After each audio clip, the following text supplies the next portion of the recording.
السلام علیکم ورحمۃ اللہ وبرکاتہ۔ آج کا ہمارا ٹاپک سورہ البقرہ ہے۔ آیت نمبر 253 سے لے کر 257 تک۔ آئیے سورہ البقرہ سے اپنے سبق کا آغاز کرتے ہیں۔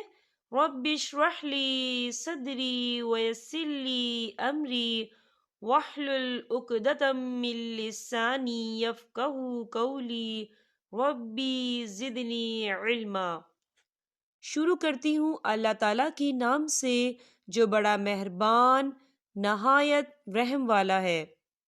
ترجمہ: یہ رسول ہیں جن میں سے ہم نے بعض کو بعض پر فضیلت دی ہے۔ ان میں سے بعض وہ ہیں جن سے اللہ تعالیٰ نے بات چیت کی ہے اور بعض کے درجے بلند کیے ہیں، اور ہم نے عیسیٰ بن مریم کو معجزات عطا فرمائے اور روح القدس سے ان کی تائید کی۔ اگر اللہ تعالیٰ چاہتا تو ان کے بعد والے اپنے پاس دلیلیں آ جانے کے بعد ہرگز آپس میں لڑائی بڑائی نہ کرتے، لیکن ان لوگوں نے اختلاف کیا۔ ان میں سے بعض تو مومن ہوئے اور بعض کافر، اور اگر اللہ تعالیٰ چاہتا تو یہ آپس میں نہ لڑتے، لیکن اللہ تعالیٰ جو چاہتا ہے کرتا ہے۔ اے ایمان والو، جو ہم نے تمہیں دے رکھا ہے اس میں سے خرچ کرتے رہو، اس سے پہلے کہ وہ دن آئے جس میں نہ تجارت ہے نہ دوستی، اور شفاعت، اور کافر ہی ظالم ہیں۔ اللہ تعالیٰ ہی معبود برحق ہے، جس کے سوا کوئی معبود نہیں، جو زندہ اور سب کا تھامنے والا ہے، جسے نہ اونگ آتی ہے نہ نیند۔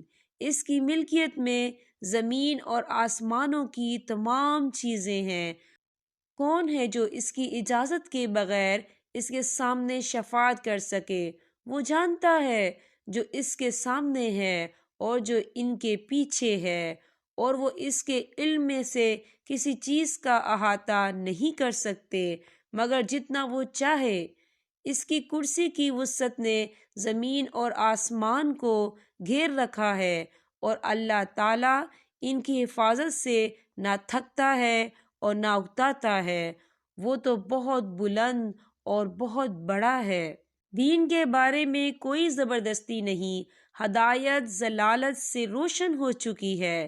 اس لیے جو شخص اللہ تعالیٰ کے سوا دوسرے معبودوں کا انکار کر کے اللہ تعالیٰ پر ایمان لائے، اس نے مضبوط کڑے کو تھام لیا جو کبھی نہ ٹوٹے گا، اور اللہ تعالیٰ سننے والا جاننے والا ہے۔ ایمان لانے والوں کا کارساز اللہ تعالیٰ خود ہے۔ وہ انہیں اندھیروں سے روشنی کی طرف نکال لے جاتا ہے، اور کافروں کے اولیاء شیاطین ہیں، وہ انہیں روشنی سے نکال کر اندھیروں کی طرف لے جاتے ہیں۔ یہ لوگ جہنمی ہیں جو ہمیشہ اسی میں پڑے رہیں گے۔ یہاں پر ہمارے سبق کا اختتام ہوتا ہے۔ اللہ پاک ہم سب کو قرآن پاک پڑھنے، سمجھنے اور اس پر عمل کرنے کی توفیق عطا فرمائے۔ اب میں آپ سے اجازت چاہوں گی۔ السلام علیکم ورحمۃ اللہ وبرکاتہ۔